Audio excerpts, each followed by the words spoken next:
जिसके हाथ में अस्त्र नहीं हो। अस्त्र और शस्त्र से प्राचीन काल से हमारी शक्ति के प्रति जो प्रतिबद्धता और शक्ति के बिना हमारे यहाँ तो ऐसा माना जाता है कि शिव भी अधूरे, इसलिए शिव शक्ति यह एक ही रूप है।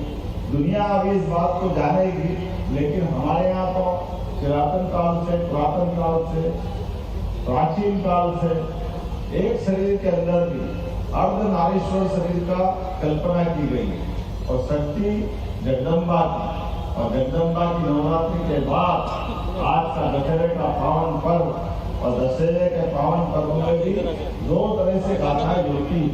भगवान श्री राम की विजय गाथा भी जुड़ती है, जब रावण को पराजय करके राम राज्य की स्थापना का महत्वपूर्ण दिन है।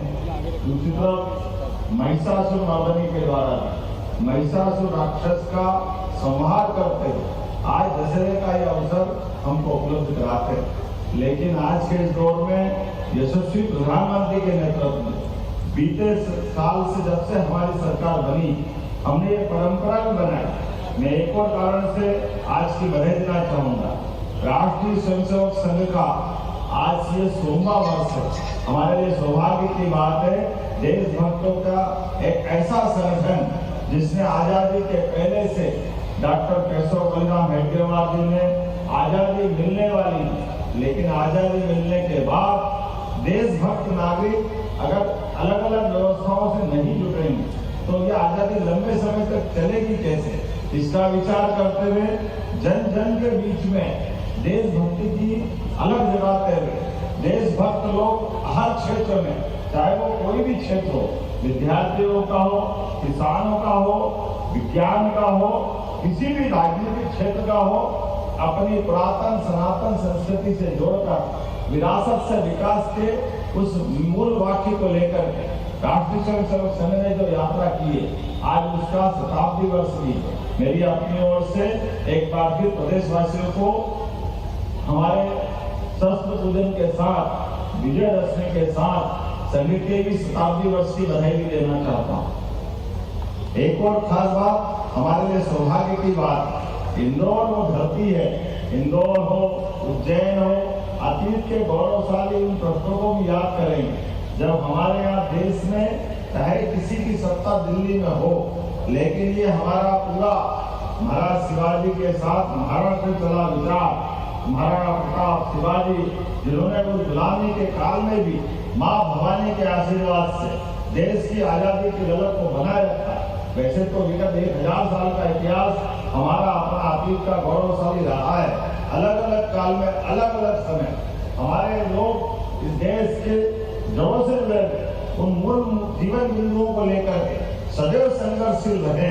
मैं आज के इस अवसर पर जब हमारी ये पहली बटालियन नंबर 1 बटालियन के ही कार्यक्रम और नंबर 1 बटालियन के कार्यक्रम में हमारे अपने इंदौर से माँ अहिल्या की नगरी से प्रदेश भर में हमारे हर स्थान पर हमारी सरकार बनी, तब से हमने शस्त्र पूजन की परंपरा भी प्रारंभ की। क्योंकि ये बात सही है कि दशहरे के दिन रावण जलाने का जो मजा आता है, रावण का अपना एक अलग कार्यक्रम है, उसका अपना महत्व है, लेकिन रावण जलाने के साथ साथ मूल कार्यक्रम शस्त्र पूजन का होना चाहिए। क्योंकि भगवान राम की विजय में भी सबसे बड़ी अगर उनकी ताकत है कि उनके अस्त्र शस्त्र रहे, तो हम तो अपने अतीत के उस गौरवशाली पक्ष को जीवन करते हुए हमारी सरकार ने हर एक त्योहार, जिस त्योहार से हमको परंपरा से भी सीखने को मिलता है और भविष्य के पाठ सीखने का मौका भी मिलता है, इसलिए शस्त्र पूजन के पूरे प्रदेश में कार्यक्रम चल रहे हैं। मैं अगर इंदौर आया हूँ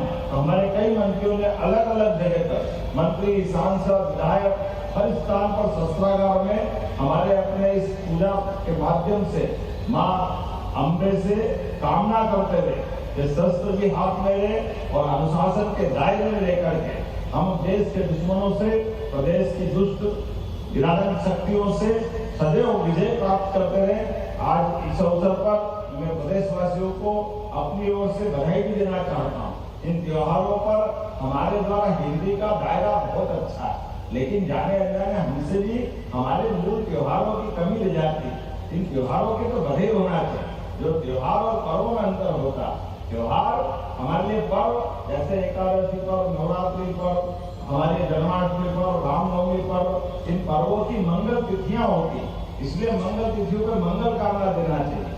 लेकिन ये त्योहार मंगल कामना के साथ साथ बधाई वाले भी है, जिसमें उपवास में होता है। पर्वों पे तो उपवास करना पड़ता है, इस दिन तो खूब खाना रहता है। होली हो, दिवाली हो, दशहरा और आनंद मनाने का रहता है। तो दशहरे की मेरी अपनी ओर से आप सबको दोनों हाथ जोड़ के बधाई देता हूँ, आप सबका अभिनंदन करता हूँ। शस्त्र पूजन के इस कार्यक्रम में हमारे लिए भगवान श्री राम का आज का समय तो और आनंद का, जब अयोध्या में 550 संघर्ष के 550 साल के संघर्ष के बाद भगवान राम अब मुस्कुरा रहे हैं, तो उम्मीद कर रहे हैं भगवान राम ने देश में राम राज्य आया और ऑपरेशन सिंदूर के माध्यम से हमारे सशस्त्र बलों ने, सेना ने, यशस्वी प्रधानमंत्री के नेतृत्व में जिस प्रकार से देश और दुनिया के सामने भारत की ताकत का प्रकटीकरण करा, जोरदार अभिनंदन करें यशस्वी प्रधानमंत्री के लिए और हमारी सेना और सशस्त्र बलों के लिए, जिन्होंने बहुत कम समय में हमारे एक ऐसे पड़ोसी देश जो जब देखो तब मानता नहीं, लेकिन हमारी सेना हमारे देश की आम जनता के साथ सदैव खड़ी है। उनके सुख दुख में, उनकी कठिनाई में, ऐसे समय में उनके किसी भी आक्रमण का जवाब देने में हमारी सेना सक्षम है। तो असत्य पर सत्य की विजय के इस महापर्व की मेरी अपनी ओर से बधाई। हम सब भगवान श्री राम के उस काल से लगा करके, जैसे महिषासुर मर्दनी का मैंने समय बताया, सबको स्मरण करते हुए शस्त्र पूजन से विजय भोग का आशीर्वाद हमको मिले, परमात्मा सदैव हमारे हाथ में विजय दे, इसी भावना के साथ एक और चीज जोड़ी है। यहाँ चैट जीपीटी के माध्यम, कौन सा दिया आपने?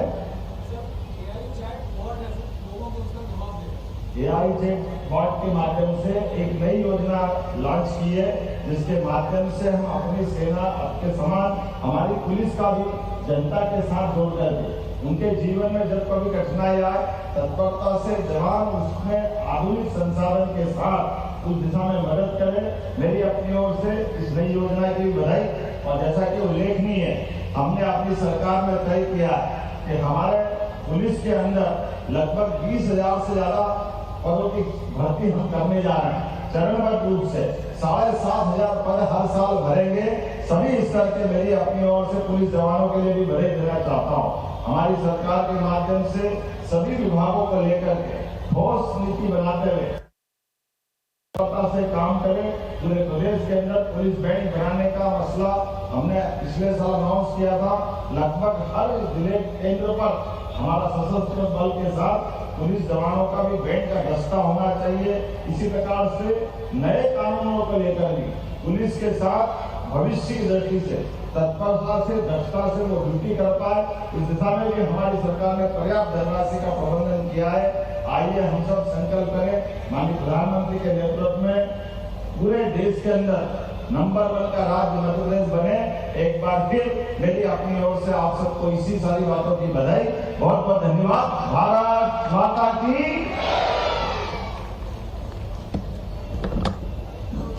आप मुख्यमंत्री डॉक्टर मोहन यादव को इंदौर में लोगों को संबोधित कर रहे थे। कई बड़े ऐलान भी किए मुख्यमंत्री डॉक्टर मोहन यादव ने।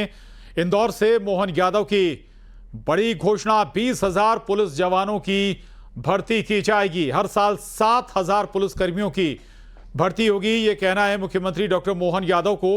इससे दो बातें होंगी, एक तो रोजगार के अवसर भी बढ़ेंगे, दूसरा सुरक्षा व्यवस्था या कानून व्यवस्था को बनाए रखने में भी इससे मदद मिलेगी। तो 20,000 नए पुलिसकर्मियों की मध्य प्रदेश में भर्ती होगी, 7,000 हर साल भर्ती किए जाएंगे।